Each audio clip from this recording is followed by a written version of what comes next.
Good evening बच्चों।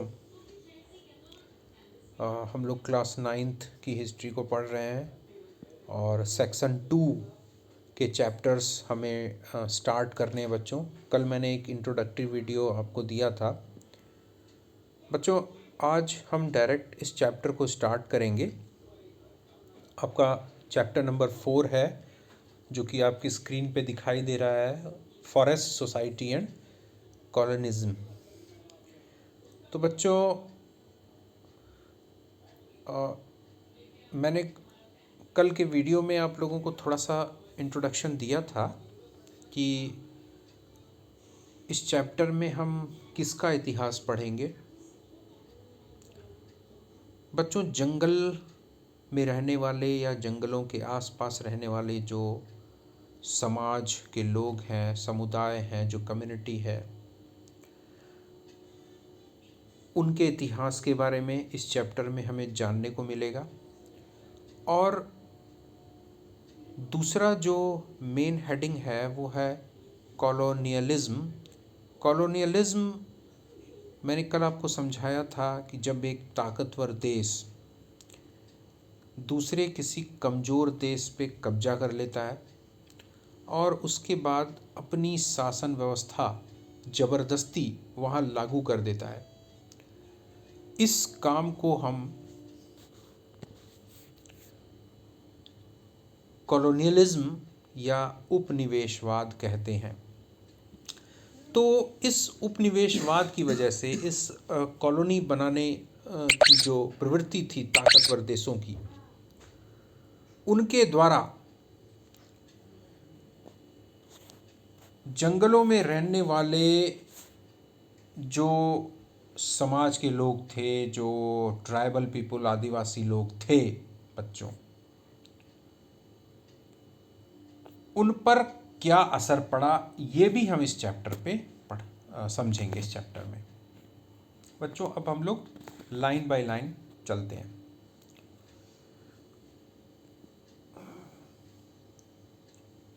Take a quick look around your school and home and identify all the things that come from forest. The paper in the book you are reading, desks and tables, doors and windows, the dyes that color your clothes, spices in your food, the, the cellophane wrapper of your toffee, tendu leaf in bidis, gum, honey, coffee, tea and rubber.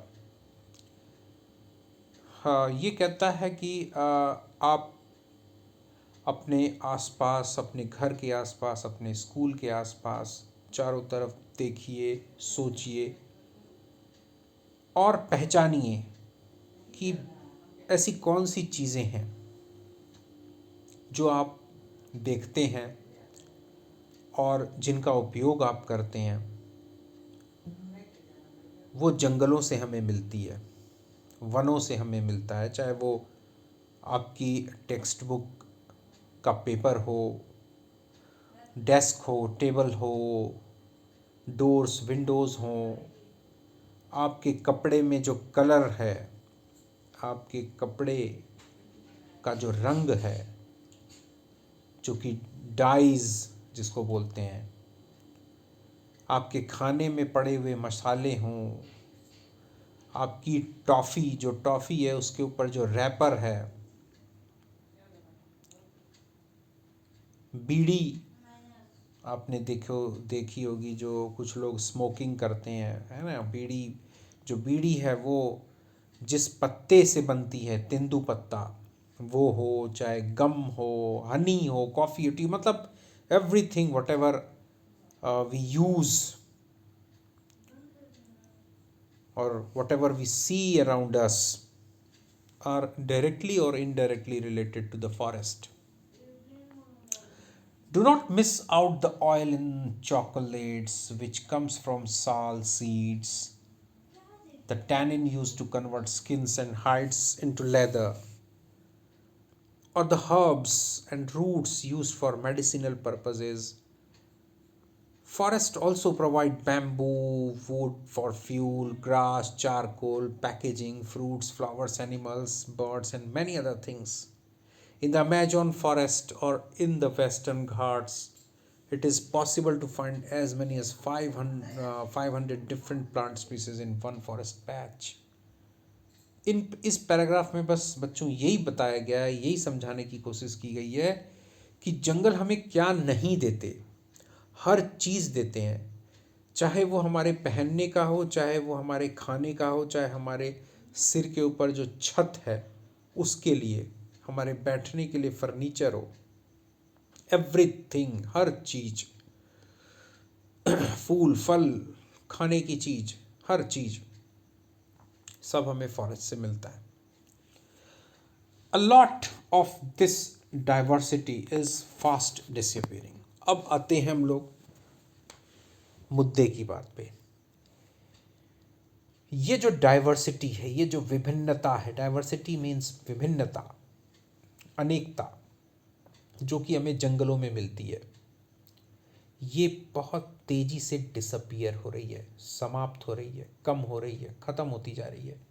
Between 1700 and 1995, the period of industrialization, 13.9 million square kilometer of forest or 9.3% of the world's total area was cleared for industrial uses, cultivation, pastures and fuel wood. ये एक बहुत भयानक तस्वीर, एक बहुत भयानक data.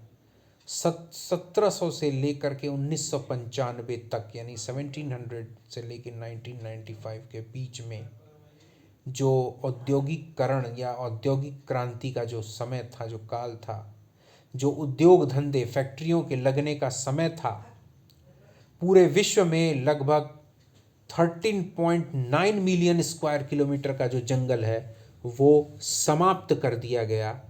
क्यों? या तो वो फैक्ट्री, उस ज़मीन को, उस जंगल को काट करके फैक्ट्रियाँ बनाई गईं, उद्योग लगाए गए, खेती करने के लिए ज़मीन बनाई गई या तैयार की गई, या उसको पॉस्चर्स, चारागाह बना दिया गया, या फ्यूल वुड यानी जलावन की लकड़ी के लिए जंगलों को काट दिया गया। मतलब विश्व का 9.39% जो फॉरेस्ट एरिया, वर्ल्ड का जो फॉरेस्ट एरिया था वो क्लियर कर दिया गया, साफ कर दिया गया। बच्चों ये देखने में तो सिर्फ एक डाटा है, एक आंकड़ा है, लेकिन ये एक सर्टिफिकेट है। सर्टिफिकेट किस चीज़ का? कि आप अपने इस प्लेनेट को विनाश की तरफ ले जा रहे हैं, डिस्ट्रक्शन के लिए, वैनिश कर रहे हैं, है ना, तैयार कर रहे हैं कि ये कब समाप्त हो जाए। आने वाली पीढ़ियां इसका भुगतान करेंगी। नंबर 1 पॉइंट, हेडिंग जो आपकी स्क्रीन पे दिखाई दे रहा है, वाई डिफॉरेस्टेशन। अब हम इतिहास में चलते हैं। ये तो थोड़ी वर्तमान की तस्वीर बताई गई थी 1-2 पैराग्राफ में। अब धीरे धीरे हम इतिहास की तरफ बढ़ते हैं। बच्चों बड़ा ही इंटरेस्टिंग चैप्टर है ये, है ना, हमें जानने की ज़रूरत है। क्यों? आप कहेंगे कि अरे क्या डिफॉरेस्टेशन, फॉरेस्ट, ये क्या, हमसे कोई मतलब नहीं है इससे। बच्चों ऐसे ही सारी पीढ़ियां अगर सोचने लगेगी तो एक दिन इस धरती को भी हमसे मतलब नहीं रहेगा। और जिस दिन धरती ये ठान लेगी कि इस पे रहने वाले जो जीव जंतु हैं उनसे हमारा कोई मतलब नहीं है, तो हम भी चंद्रमा या फिर मरकरी या वीनस या मार्स या जुपिटर, सैटर्न की तरह हम भी एक ऐसे ही प्लेनेट बन जाएंगे जहाँ लाइफ नहीं होगी। और पता नहीं फिर किस गैलेक्सी के कौन से एलियंस आएंगे जो पता करेंगे हमारे प्लेनेट के बारे में, और फिर सर्च करेंगे और फिर बताएंगे अपने प्लेनेट पे जाके कि हमने एक ऐसा प्लेनेट खोजा है जहाँ कभी लाइफ हुआ करती थी। तो हम भी वही करोड़ों साल की तरह नीचे दब जाएंगे।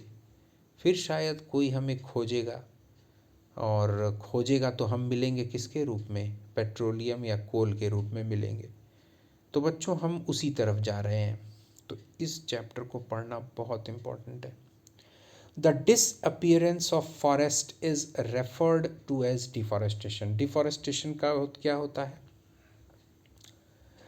डिफॉरेस्टेशन का मतलब होता है removal of the forest, depletion of the forest by cutting trees, reckless cutting of the trees, यानी अंधाधुंध बिना कुछ सोचे समझे हरे पेड़ों को, जंगल के पेड़ों को काटना, समाप्त कर देना, उसी को हम बोलते हैं deforestation. Deforestation is not a recent problem. ये एक रीसेंट प्रॉब्लम नहीं है, ये वर्तमान की समस्या नहीं है। The process began many centuries ago. कई शताब्दी पहले ही ये प्रक्रिया शुरू हो गई थी, but under colonial rule it became more systematic and extensive. लेकिन कॉलोनियल रूल, जब ये उपनिवेशवाद का काल था, जब समय था, जब ताकतवर देश कमज़ोर देशों को अपने गुलाम बना रहे थे, उस समय जो ये डिफॉरेस्टेशन है ये काफ़ी व्यवस्थित और काफ़ी सघन दोनों हो गया। यानी इन कॉलोनियल पावर्स ने, इन ताकतवर देशों ने अपने स्वार्थ के लिए, अपने उपयोग के लिए, अपनी ज़रूरतों को पूरा करने के लिए एक नए सिस्टम को बनाया, एक ऐसे सिस्टम को विकसित किया, एक ऐसी व्यवस्था को विकसित किया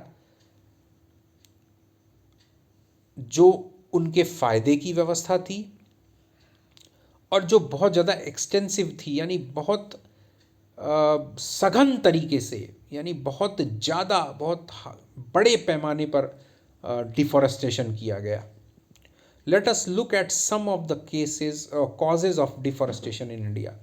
अब हम भारत की बात करते हैं कि भारत में किस तरह से डिफॉरेस्टेशन हुआ, यानी वनों का कटाव हुआ, जंगलों को काटा गया, क्या कारण थे। 1.1 लैंड टू बी इम्प्रूव्ड, यानी इस हेडिंग को पढ़ोगे तो तुमको कुछ कुछ समझ में आ जाएगा। लैंड टू बी इम्प्रूव्ड मतलब क्या कि जो भूमि है, जमीन है, उसको सुधारा जा रहा है, भूमि को सुधारा जा रहा है। तो कैसे? जंगलों को काट के। यानी जो जंगल है वो किसी काम के नहीं है, जंगल है वो किसी काम के नहीं है, क्योंकि वो जंगल है, उस पे पेड़ लगे हुए हैं, ठीक है, वो हमारे काम के नहीं है। तो हमने क्या किया? उनको काट दिया, काट करके उस ज़मीन को एकदम साफ कर दिया, खेती के लायक बना दिया। अब हम उसमें गेहूँ, चावल वगैरह जो भी बो रहे हैं तो वो हमारे काम का है। हमारी ये सोच थी उस समय, आज भी मैक्सिमम लोगों की यही सोच है कि अरे यह पेड़ लगे हुए हैं, किस काम के? अरे ये पेड़ काट के मकान बना दो, पेड़ काट के इसमें हम लोग कुछ वो फसल वसल बोएं, ठीक है ना, वो ज़्यादा उपयोगी है, जंगल किसी काम के नहीं है। और इसी सोच ने, इसी मानसिकता ने, इसी मेंटालिटी ने डिफॉरेस्टेशन को जन्म दिया। और हम लोग पॉजिटिव एस्पेक्ट की ओर नहीं बढ़ रहे हैं बच्चों, ये नेगेटिव एस्पेक्ट है और इसका इफ़ेक्ट भी नेगेटिव पड़ने वाला है। चलो इसमें क्या लिखा हुआ है इसको हम देखते हैं। इन 1600 approximately 1/6 of India's land mass was under cultivation। 1600 के लगभग, सन 1600 ईस्वी यानी 1600 AD में लगभग अप्रॉक्सीमेटली यानी लगभग भारत का जितना भी क्षेत्रफल है, एरिया है, उसका लगभग 1/6 पार्ट है ना, 1/6 पार्ट जो है वो कल्टीवेशन के अंडर में था, यानी उस पर खेती होती थी, कृषि होती थी। Now that figure has gone up to about half as population increased over the centuries and the demand for food went up. Peasants extended the boundaries of cultivation, clearing forest and breaking new land. लेकिन आज क्या है? आज लगभग आधे हिस्से पर खेती होती है। तो ऐसा क्यों हुआ? क्योंकि जनसंख्या लगातार बढ़ती गई। जनसंख्या यानी लोग बढ़ते गए, मुंह बढ़ते गए, पेट बढ़ते गए, भोजन की आवश्यकता बढ़ गई, है ना।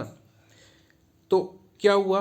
किसानों ने खेती की ज़मीन का विस्तार करना शुरू किया। तो खेती की ज़मीन, भाई ज़मीन रबड़ तो है नहीं कि रबड़ खींच करके बड़ा कर दिया, नहीं। तो क्या हुआ, जंगलों को, किनारे किनारे के जंगलों को काटा गया, जंगलों को काट करके ज़मीन को बढ़ाया गया। ठीक है। In the colonial period cultivation expanded rapidly for a variety of reason. और इस जब भारत पर अंग्रेजों का राज था, कॉलोनियल पीरियड यानी वो समय जब भारत गुलाम था अंग्रेजों का, उस समय खेती के बढ़ने के कई कारण थे। यानी खेती वाली जो ज़मीन है उसके विस्तार के कई कारण थे।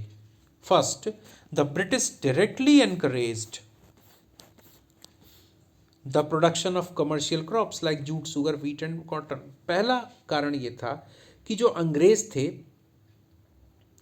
वो ज़्यादा से ज़्यादा बढ़ावा दे रहे थे कुछ व्यापारिक कृषि फसलों को, जैसे कि जूट हो गया, शुगर यानी शुगर केन गन्ना, व्हीट गेहूँ, कॉटन यानी कपास, इन सब के खेती के लिए अंग्रेज अधिक से अधिक भारतीय किसानों को उत्साहित कर रहे थे, प्रेरित कर रहे थे, बढ़ावा दे रहे थे। ठीक है। तो अब ज़्यादा खेती करिए आप, तो ज़्यादा खेती करने के लिए ज़मीन भी चाहिए कि ज़्यादा से ज़्यादा ज़मीन हो तो इन पर ये फसलें ज़्यादा हो। तो ज़मीन कहाँ से आएगी भैया, जंगलों को काटो, जंगलों को बराबर करो, लेवल करो, काटो और फिर उसमें खेती करो।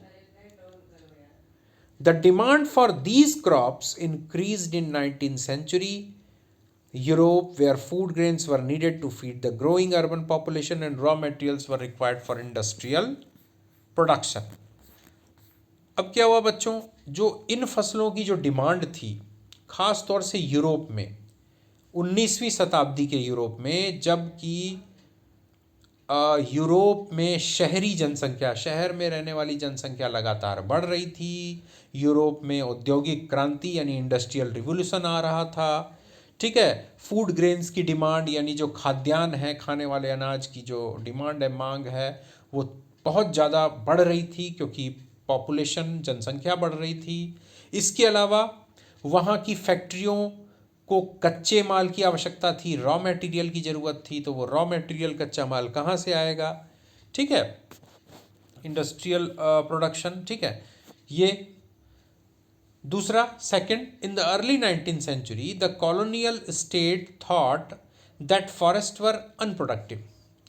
ये तो पहला कारण था, खेती बढ़ाओ, खेती बढ़ाओ, है ना, कमर्शियल क्रॉप्स को बो, यानी जो व्यापारिक फसलें हैं उनको बो, है ना, क्योंकि यूरोप में उनकी डिमांड थी।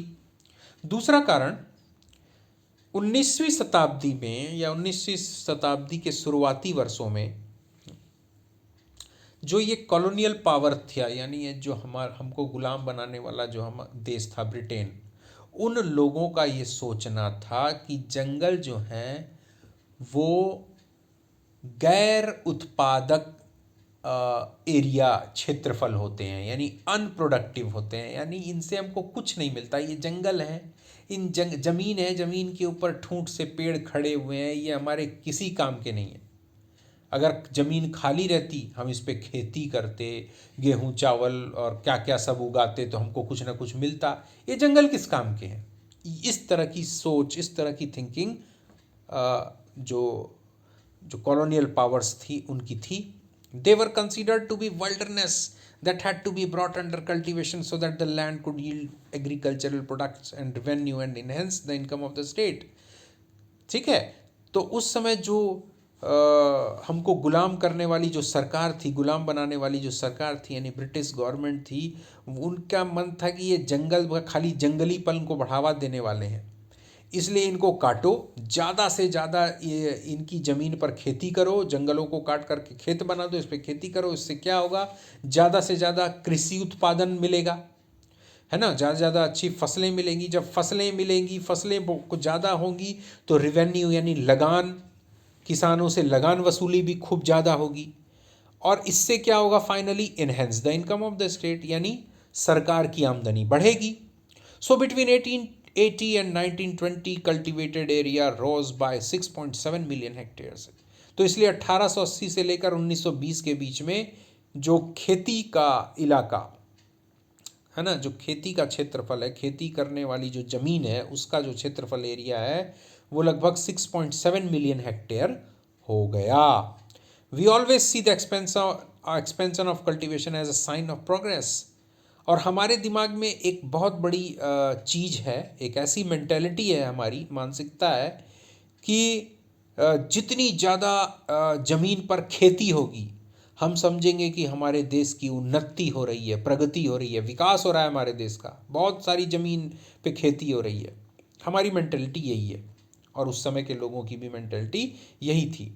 But we should not forget that for land to be brought under the plough forest have to be clear. लेकिन हमें ये नहीं भूलना चाहिए कि अगर खेती की ज़मीन बढ़ रही है तो कहीं हमको नुकसान भी उठाना पड़ रहा है, यानी हमें कहीं ना कहीं जंगलों को क्लियर साफ करना पड़ रहा है।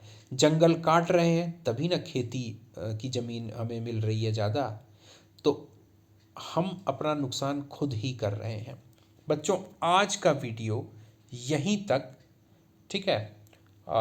एक छोटा सा, मैं छोटे छोटे वीडियो ही बनाऊंगा बच्चों, और इस वीडियो को आप देखिए, समझिए, और अगर आपको जहाँ समझ में ना आए आप कमेंट सेक्शन में लिखिए, और लाइक करिए, शेयर करिए, देखते रहिए मेरे चैनल को, और फिर आगे हम लोग नेक्स्ट वीडियो में इसके नेक्स्ट टॉपिक्स को और पैराग्राफ को फॉलो करेंगे। ओके बच्चों, गुड नाइट, सी यू।